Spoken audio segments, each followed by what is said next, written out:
बच्चों, क्या आपने ऐसे लोगों को देखा है जिनको फलों को चूज़ करने में, ट्रैफिक लाइट को पढ़ने में कभी परेशानी होती हो?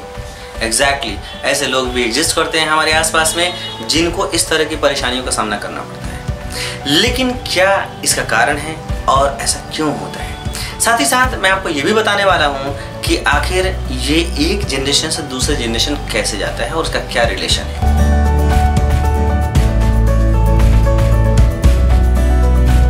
दोस्तों, मैं हूं डॉक्टर साबिर और मैं अपने चैनल इस डॉक्टर राही बायोलॉजी क्लासेस के अंदर में जेनेटिक डिसऑर्डर्स की सीरीज के अंदर में मैं लेके आया हूं कलर ब्लाइंडनेस को। कलर ब्लाइंडनेस वही एक ऐसी बीमारी है जिसकी वजह से लोगों को इन पार्टिकुलर वर्क्स में दिक्कत आती है जहां कलर्स की बात होती है, जहाँ पे उनको फ्रूट्स को चुनने की बात हो और चाहे उनको ट्रैफिक लाइट को पढ़ने की बात हो, तो उनको इस तरह के कामों में परेशानी आती है। वो ट्रैफिक लाइट को प्रॉपर रीड नहीं कर पाते और वो फलों के कलर को समझ नहीं पाते क्योंकि उनको कलर ब्लाइंडनेस होता है, या जिसको आप कहते हैं कि कलर विजन डेफिशिएंसी। इसको कलर विजन डेफिशिएंसी के नाम से भी जानते हैं। अब सबसे पहले इस बीमारी के कारण को हम पढ़ेंगे, लेकिन इसका इतिहास भी जानते हैं कि आखिर इसका इतिहास क्या है। इसका हिस्ट्री बहुत ही खूबसूरत है और बहुत ही इंटरेस्टिंग है। आपने जॉन डाल्टन का नाम सुना होगा, बचपन में आपने केमिस्ट्री में पढ़ा होगा जॉन डाल्टन को सबसे पहले ये बीमारी थी कलर ब्लाइंडनेस की, और उन्होंने इस बीमारी को एक्सप्लेन किया था, प्रॉपर एक पेपर पब्लिश किया था इसके ऊपर में।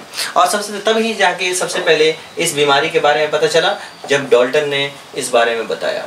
जब डाल्टन ने जब इस बारे में बता दिया, फिर लोगों ने इसके बारे में छानबीन शुरू की, भाई ऐसा क्यों होता है, क्या है कारण कलर ब्लाइंडनेस का।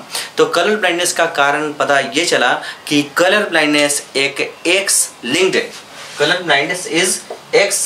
लिंक्ड रेसेसिव जेनेटिक डिसऑर्डर है। तो कलर ब्लाइंडनेस एक x linked recessive genetical disorder है, ये सबसे पहले पता चला।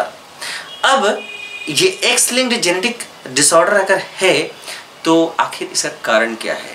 तो कलर ब्लाइंडनेस का जो कारण है और कलर ब्लाइंडनेस के टाइप्स जो होते हैं, उनमें से मोस्ट कॉमन टाइप है कलर ब्लाइंडनेस का, वो है रेड ग्रीन कलर ब्लाइंडनेस, या और भी बहुत रेयर किस्म का ऐसा देखने को मिलता है जिसको टोटल कलर ब्लाइंडनेस कहते हैं। तो टोटल कलर ब्लाइंडनेस बहुत कम देखने को मिलता है, लेकिन मोस्ट कॉमन जो है वो है हमारा रेड ग्रीन कलर ब्लाइंडनेस। और भी टाइप्स होते हैं कलर ब्लाइंडनेस के, लेकिन ये सबसे कॉमन है, इसलिए हमारे एग्जाम के अंदर में इसी से मोस्टली क्वेश्चंस आते हैं। लेकिन आपसे ये नहीं पूछा जाएगा कि रेड ग्रीन कलर ब्लाइंडनेस या कोई और कलर ब्लाइंडनेस, बल्कि आपसे ये ज़रूर पूछा जाएगा कि आखिर इसका कारण क्या है। तो आप इसका कारण बहुत आसान है, बहुत सिंपल है कि चूंकि हमारे कलर के विज़न के लिए हमारे आँख के अंदर में रेटिना जो लेयर है वहाँ पे कोन सेल्स होते हैं, और कोन सेल्स का मेन फंक्शन यही है कि कलर के विज़न में ये मदद करते हैं, हमारे कलर को डिस्टिंग्विश करने में ये हमारी मदद करते हैं। रॉड सेल्स जो है वो डिम विज़न के लिए रिस्पॉन्सिबल होते हैं, कोन सेल्स जो हैं वो कलर्ड विज़न के लिए रिस्पॉन्सिबल होते हैं। चूँकि इन कलर विजन्स के कलर जो कोन सेल्स जो हैं, ये कोन सेल्स डिफेक्टिव हो जाएंगे, और जब कोन सेल्स डिफेक्टिव हो जाएंगे रेड और ग्रीन वाले, तो फिर ऑब्वियस सी बात है आप रेड और ग्रीन में डिफरेंशिएट नहीं कर पाएंगे, आपको पता नहीं चल पाएगा कि ग्रीन है या रेड है। अब एक और इम्पॉर्टेंट पॉइंट पे हम बात करेंगे, वो है इसके डायग्नोसिस के बारे में। आखिर इसका कैसे हम इसकी पहचान करेंगे कि किसी को कलर ब्लाइंडनेस है या नहीं है। तो ये जो टेस्ट है जिसका नाम है इशिहारा टेस्ट, और इशिहारा ये चार्ट आप जो देख रहे हैं, इस चार्ट पे देखिए आप नॉर्मल लोगों को इस चार्ट के अंदर में एक डिजिट नज़र आएगा 7 और 4, 74 डिजिट नज़र आएगा। ये 74 जो है आपको नज़र आएगा इस चार्ट के अंदर में, लेकिन जिन लोगों को कलर ब्लाइंडनेस होगा उनको 74 नज़र नहीं आएगा, बल्कि उनको 25 नज़र आएगा इसके अंदर में। और जिनको टोटल कलर ब्लाइंडनेस होगा उनको कुछ भी नज़र नहीं आएगा, उनको कोई लेटर ही नज़र नहीं आएगा इस पूरे चार्ट के अंदर में, जिसको हमने इशिहारा टेस्ट कहा। तो ये इशिहारा जो चार्ट है, इशिहारा जो टेस्ट है, ये मोस्ट कॉमनली देखने को मिलता है, और आप आराम से अगर आप किसी भी ऑप्टिकल शॉप पे जाएं तो वहाँ आपको इशिहारा चार्ट देखने को मिल जाएगा। लेकिन इसमें एक और कमाल की बात, अगर किसी को इस तरह का शुभा या इस तरह शक होता है कि मुझे कलर ब्लाइंडनेस है, तो वो इस चार्ट की मदद से भी अपनी जांच कर सकता है। साथ ही साथ उसकी जेनेटिक टेस्टिंग होती है, और जेनेटिक टेस्टिंग में क्रोमोसोमल पैटर्न्स देखने को मिलते हैं, कैरियोटाइपिंग होती है। उस कैरियोटाइपिंग में हमें फिर पता चलता है कि क्या ये कलर ब्लाइंडनेस है या नहीं।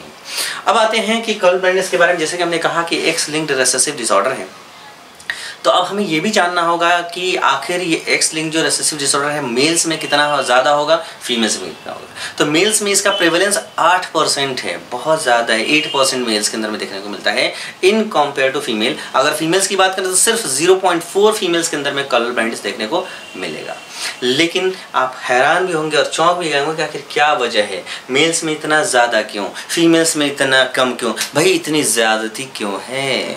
तो ज़ाती का कारण ये नहीं है, ज़ाती का कारण है presence of an extra x chromosome in females. Females के अंदर में चूंकि 2 एक्स क्रोमोसोम होते हैं, मेल्स के अंदर में तो चूंकि एक ही एक्स क्रोमोसोम होता है, जिसकी वजह से फीमेल्स बच जाती हैं इस कलर ब्लाइंडनेस से। कैसे बचती हैं, चलिए आइए देखते हैं इसके जेनेटिक एस्पेक्ट के ऊपर में, फिर हमें इस बारे में पता चलेगा।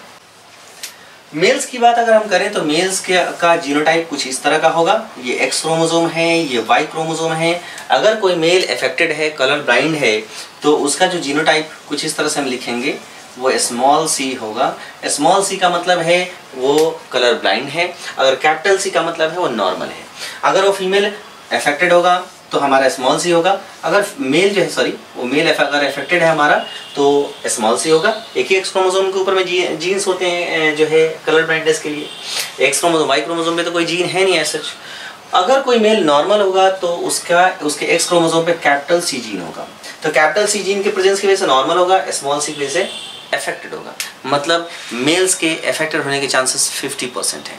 अब फीमेल्स की बात हम देख लेते हैं। अब आइए अब चलिए फीमेल्स की बात करते हैं। तो भाई फीमेल्स को क्या एडवांटेज है, तो फीमेल्स का एडवांटेज ये है कि फीमेल्स में के अंदर में चूंकि 2 एक्स क्रोमोसोम है, 2, अगर फीमेल अफेक्टेड है तो उसके अंदर में 2 स्मॉल सी का होना जरूरी है। ये चूंकि मैंने आपको शुरू में क्या कहा कि ये x linked recessive genetic disorder है, तो फीमेल्स को अगर बीमार होना है, अगर फीमेल बीमार है तो 2 स्मॉल सी का होना जरूरी है। लेकिन अगर फीमेल के अंदर में एक स्मॉल सी और एक दूसरा कैपिटल सी है, जैसे कि मैं यहाँ दिखा रहा हूँ आपको कि यहाँ ये फीमेल के अंदर में, ये जो फीमेल है इसके अंदर में एक कैपिटल सी है और एक स्मॉल सी है, then this capital C will cover the effect of this small C. ये सबसे खूबसूरत बात होगी, जिसकी वजह से ये फीमेल जो होगी this will become normal but she will be carrier of this small C. ये स्मॉल सी जो कलर ब्लाइंडनेस के लिए जो जीन है इसकी कैरियर हो जाएगी। ये नॉर्मल तो होगी बट कैरियर हो जाएगी। तो वही मैंने क्या कहा कि फीमेल्स के अंदर में एडवांटेज है दिस एक्स्ट्रा एक्स क्रोमोसोम का एडवांटेज है, जिसकी वजह से वो क्या हो गई, वो नॉर्मल हो गई। जबकि एक स्मॉल सी था, मेल के अंदर में भी एक स्मॉल सी था, लेकिन दूसरा तो वाई क्रोमोसोम था दैट जिसके पास में कोई जीन नहीं है सच कैपिटल सी, जो कि उसके इफेक्ट को जो है कवर अप कर सके।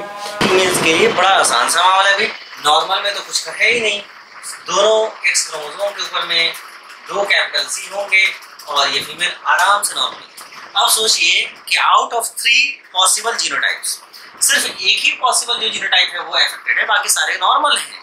मतलब ये हुआ कि फीमेल्स के अंदर में डिजीज के जो चांसेस हैं, जो एक्स लिंक्ड रिसेसिव वाले हैं, वो आपके हैं 33%। जबकि मेल्स के अंदर में चाहे वो रिसेसिव का मामला हो, चाहे वो डोमिनेंट का मामला हो, अगर सेक्स लिंक्ड है बहुत ही आसानी से वो मेल क्या होगा 50% अफेक्टेड होगा और 50% ही नॉर्मल होगा। मतलब मेल्स के अंदर में अफेक्टेड होने के चांसेस ज्यादा हैं, फीमेल्स के अंदर में अफेक्टेड होने के चांसेस कम। इस तरह से ये कलर ब्लाइंडनेस प्रोपेगेट होता है। ये था हमारे कलर ब्लाइंडनेस के कंटेंट के अंदर में। अब हम आपसे फिर मिलेंगे एक नए जेनेटिकल डिसऑर्डर के साथ में। तब तक के लिए अलविदा। और अगर आपको हमारा वीडियो अच्छा लगा प्लीज़ सब्सक्राइब और शेयर करना मत भूलिएगा। अगले वीडियो के लिए जल्दी आप इंतज़ार करिए और जल्दी ही मिलते हैं आपसे नए वीडियो के अंदर। Thank you so much for watching.